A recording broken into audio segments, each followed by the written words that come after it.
임신을 위해서 우리가 노력하는 부분에 있어서 두 가지. 하나는 이제 배란적인 부분, 하나는 착상적인 부분이 있어요. 이건 난소에 대한 거, 착상에 대한 자궁에 대한 거거든요. 물론 두 개의 연관성은 상당히 깊지만 두 개의 기능이나 성질은 상당히 달라요.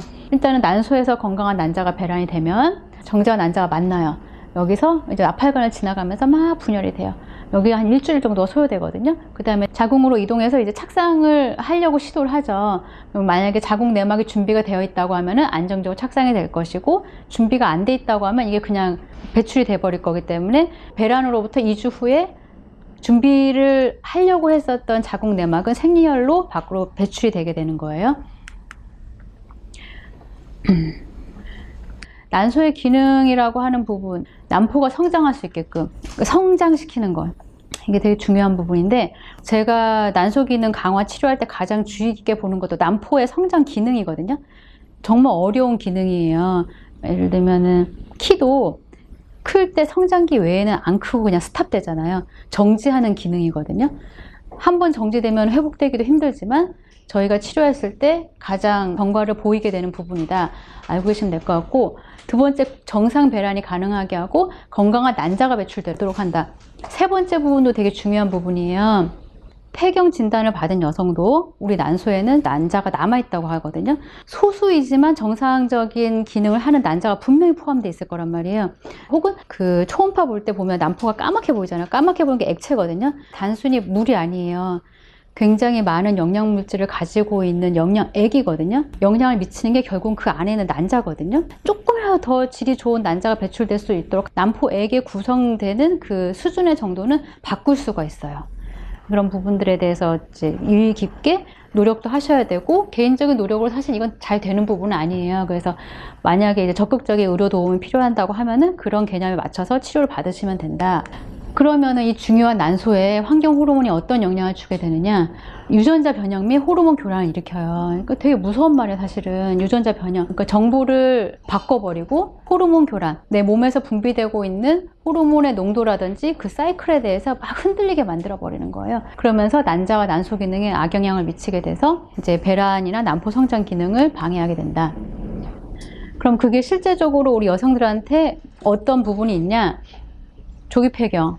그러니까 난소에 있는 난자의 유전자 정보를 변형을 일으키고 호르몬계의 교란을 일으키기 때문에 난소의 기능을 빨리 정지를 시켜버리는 거예요. 그리고 20, 30대 극심한 난소 기능 저하. 그러니까 가장 이제 난소 기능이 활발해야 되는 시기인데 A매치는 이미 40대에 진단받고 깜짝 놀라서 오는 분들이 늘어나고 있고, 위에 두 부분은 나의 난소에 남아있는 난자가 빨리 소멸돼서 많이 남아있지 않다, 요거에 대한 건데, 다낭성 난소 증후군 같은 경우에는 난포 성장을 어느 정도만 하고 말아버리는 거예요. 끝까지 성장시켜서 20, 30mm 정도 돼가지고 밖으로 배출할 수 있어야 되는데 그걸 못하고 10mm 미만에서 그냥 포기, 10mm 미만에서 포기. 그러니까 조그맣게 포도송이처럼 쭈루룩 해가지고 난소에 이제 존재하게 되는 거거든요. 다낭성 난소 증후군 요새 10대 애들한테 되게 많이 생기고 있어요. 그리고 남자분들 같은 경우에는 기형정자, 정자 활동성 저하, 희소정자증, 무정자증, 이런 정자에 대한 문제도 30대 초반의 젊은 부부인데 이제 난임 치료 받으려고 오시거나 이런 분들도 상당히 많이 증가하고 있거든요. 재기능하지 않으면 이제 난포 성장의 난자 배출이 어려워지고, 이제 다낭성 난소 증후군 같은 경우에는 생리불순이나 생리량 감소, 무월경, 배란장애, 그리고 더 나아가서는 이제 난임의 가능성에 대해서 늘어나게 된다. 그러면은 이런 난소를 해독을 어떻게 할 것인가를 보면은 이제 담음이라고 하는 부분이 있어요. 한의학적인 용어인데, 그래서 우리 몸에 축적되면 축적될수록 훨씬 나쁘거든요. 우리 몸에서 여러 가지 수분의 성분들이 있어요. 잘 순환이 안 되거나 혹은 안 좋은 성분으로 가져진 수분으로 내가 만들어졌을 경우에는 이게 담음으로 변하게 돼요. 오랫동안 누적된 담음이 바로 이 뱃살이거든요. 지방덩어리들, 셀룰라이트들. 환경 호르몬이 잘 침착되는 부분이 동물 지방 조직이라고 했잖아요. 예전에 이제 고서들에서도 배란장애나 다낭성 난소 저하의 실제 원인으로 담음이 항상 상위권에 되어 있고, 제가 이제 뭐 난소 무록이라든지 혹은 뭐 다낭성 환자분이라든지 아니면 난소 기능 저하를 이제 치료할 때도 담음을 해소하는 약제들 많이 써서 경과를 잘 보이고 있습니다. 피임약이라든지 혹은 성호르몬에 투여 있을 때 후유 상태로 남는 부분이 체지방 증가가 있어요. 시험관을 몇 차례 실패하다 보면은 지방이 쌓이더라고요. 담은 부분이 더 많이 우리 몸에 쌓이게 되는 거고, 그러면 환경 호르몬이나 안 좋은 다른 물질들이 침착되기도 쉽고, 체지방 항상 정상 범위 안에 이제 유지되는 게 좋다 알고 계시면 될 것 같고, 정상적인 체지방률이 뭐 20에 30 정도 사이다. 그러니까 살이 너무 없는 사람도 임신이 어려워요. 여성은 지방이 어느 정도 있어야지 성호르몬이 잘 돌아갈 수 있고, 그런데 지금 바짝 한번 다이어트 해보려고요 라고 얘기를 하시는데, 그렇게 했을 경우에 부정적인 영향이 되게 많아요. 생리량이 확 줄어버리거나, 내막이 얇아지거나, 내막질이 떨어지거나, 아니면 난소 자체가 저하가 오면서 난포 성장이 잘 안 되거나 되게 주의하셔야 되거든요. 그래서 적절한 방법으로 다이어트를 해야 된다.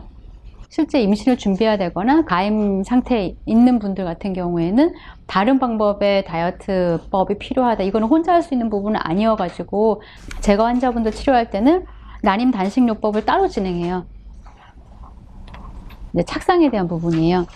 한 달에 한 번씩 내막을 증식시키고 배출하고 증식하고 배출하고, 이거에 대한 연습을 계속 하고 있는 기관인데, 질을 통해서 밖으로 배출되는 게 전부가 아니에요. 생리혈이 자궁 전체, 자궁 주변 나팔과 난소까지 넘쳐 흐르게 돼요. 스스로 이제 해독이나 면역 능력이 갖춰져 있는 경우에는 넘쳐 흐른 생리혈들이 없어지게 되지만, 그러지 못한 사람들은 꼭 남는 게 생기게 되거든요. 이제 가볍게는 생리통의 원인이 되고, 나팔관 뭐 협착이라든지 폐사라든지, 혹은 이제 자궁 내막증이라든지, 아까 얘기한 자궁 성근증의 원인으로 작용을 합니다.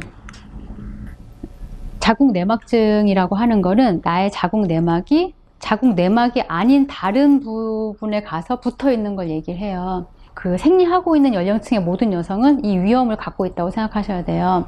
저렇게 찐득찐득한 어혈 덩어리들이 주기적으로 출혈도 일으키고, 염증도 일으키고, 통증도 일으키고, 주변 부위를 막 찐득찐득하게 붓게 만들거든요. 장기들이 많이 붓게 돼 있어요. 이런 부분들이 한 번 생기기 시작하면은 이 몸에서는 계속 쌓이려고만 하기 때문에 초기 치료가 상당히 중요합니다. 임신 환경하고 영향이 부정적으로 많이 차지하게 되거든요. 근데 연구 중에서 그 자궁 내막증이 있었거나 있는 여성의 자궁 내막을 실제로 검사해봤어요. 이건 병변이 있는 부위는 아니에요. 세포 자연사, 그러니까 세포가 스스로 죽는 걸 말하는 거예요. 소멸되는 그런 세포를 억제하는 세포들이 훨씬 많은 거예요. 그래서 제가 이 연구를 보고 느꼈던 게 뭐냐면, 자궁 내막증 환자분들이 유독 착상이 잘 안 돼요. 그래서 정상 여성과 자궁 내막증을 가진 여성은 내막 자체의 세포 구성이 다르구나. 착상탕 쓸 때도 내막증이 있거나 그런 우려가 있는 분들은 아예 다른 약제를 쓰게 되거든요.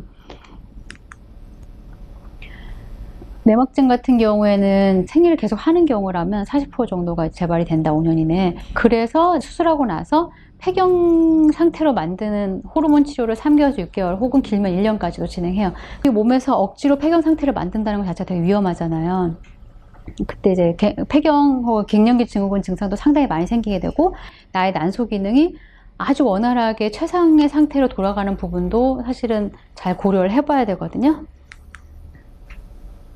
자궁을 해독하는 거에 대해서는 어혈이라고 하는 용어가 나오는데, 이 어혈은 한의학적인 병태 개념 마찬가지로 그냥 쉽게 생각하면 생리할 때 나오는 것 중에서 약간 초콜릿처럼 찐득찐득한 것들, 그러니까 패드에 싹 다 흡수돼야 되는데 그러지 못하고 위에 남아있는 것들, 혹은 패드는 흡수가 안 되는데 화장실 가서 앉았더니 갑자기 뚝 하고 떨어지는 것들, 약간의 점성도가 있는 혈성을 다 얘기를 하는 거거든요.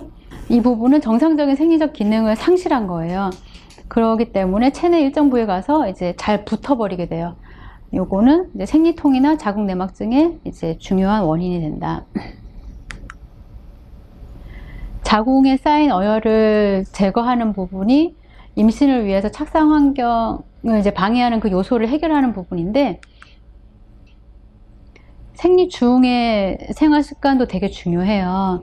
생리 중에 과격한 운동을 일단 자제하셔야 되고, 그러니까 안 그래도 역류되는데 자세 거꾸로 하고 있으면은 더 안 좋은 영향을 미치게 되거든요.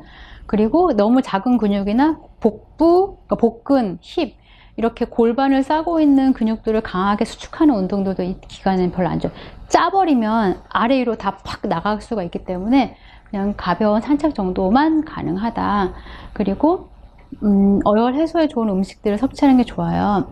그러니까 해조류들이 이제 도움이 되고 우리가 쉽게 구할 수 있는 뭐 미역국이라든지 뭐 미역을 요리한 거 혹은 해조류 다른 부분들 드시면 되고, 미역은 실제로 한약적으로 조혈 기능이라고 해서 혈액을 잘 균일하게 조절하는 기능이 있기 때문에 우리가 산후에도 어혈을 해소하기 위해서 미역국 많이 먹잖아요. 그런 부분들이 도움이 된다. 그리고 생리 중에 성관계 절대 금지. 이거는 이제 자궁에 자극을 줄 수가 있고, 실제 자궁이 약한 여성들 같은 경우에는 갑자기 이 자극 때문에 출혈되거나 혹은 그 생리혈이 밖으로 나오는 부분이 갑자기 역류 현상이 더 많이 일어나면서 하복부나 골반통이 생길 수가 있어요.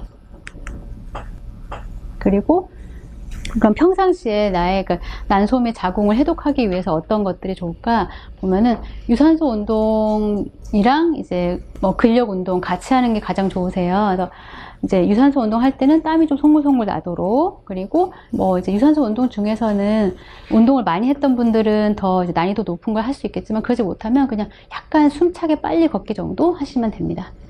그리고 뭐 플랭크나 스쿼트, 런지 등 이제 근력 운동을 하라고 이제 제가 이제 적어놨는데, 복근, 둔근, 하체, 그러니까 허벅지랑 엉덩이, 배, 이 부분에 대한 근육 운동 되게 중요하다. 자궁과 난소가 존재하고 있는 골반강을 자극할 수 있는 근육 운동이 좀 더 효율적이에요. 그리고 이런 운동이 규칙성이 있어야 돼요. 예를 들면 뭐 일주일에 한 번 하는 것도 일정 요일을 정하고 일정 시간을 정하고, 이런 부분들도 규칙적으로 하시는 게 훨씬 좋고요. 우리 몸은 리듬을 되게 좋아하거든요. 운동을 만약에 리듬이 있게끔 할 경우에는 우리 몸에서 호르몬 분비가 훨씬 원활하게 이루어진다는 결과들이 되게 많아요. 호르몬은 분비될 때 박동성으로 분비가 돼요. 뭐냐면 쿵쾅, 쿵쾅, 쿵쾅 이런 식으로. 그 효율성을 높이기 위해서는 음악 들으면서 운동하는 게 되게 좋아요. 음악이 우리 몸에서 저절로 리듬을 주거든요. 뇌에도 리듬을 주고 내 몸의 움직임도 음악 안 틀었을 때보다는 움직임이 훨씬 더 리듬을 주게 돼 있어요. 그래서 음악을 들으면서 운동하시는 게 훨씬 더 도움이 되시고, 그리고 아랫배 따뜻하게 하기, 이거는 되게 기본적인 사항이고, 꽉 끼는 옷은 안 돼요. 특히 이제 서해부, 우리가 이제 지금 자리에 딱 앉아 있는데 서해부랑 그 골반 밑에 지금 의자하고 닿는 부분이 압박돼 있잖아요. 그 부분은 원래는 여성의 기관에서는 압박되면 안 되는 기관이거든요. 하지만 우리가 앉아서 생활하고 있기 때문에 그 부분이 항상 압박돼 있어요. 그래서 옷이라도 사실은 압박되지 않게 입으시면 좋고, 또 앉아서 업무를 봐야 돼, 막 컴퓨터 막 하거나 그럴 경우에는 잠깐 뭐 1, 2분이라도 일어나서 스트레칭 하고 다시 앉거나 이렇게 전환을 하시는 게 좋습니다. 생리 기간에는 밖으로 혈이 소모가 되기 때문에 더 다른 기간에 비해 숙면을 취하기가 어려운데, 10시에서 11시 정도에는 잠을 청할 수 있도록 해주시면 좋고, 불면증이 실제로 있을 경우에는 담음과 어혈이라고 하는 물질들이 훨씬 더 많이 생길 수 있다고 말씀드릴게요. 그리고 환경 호르몬에 대해서 피하자.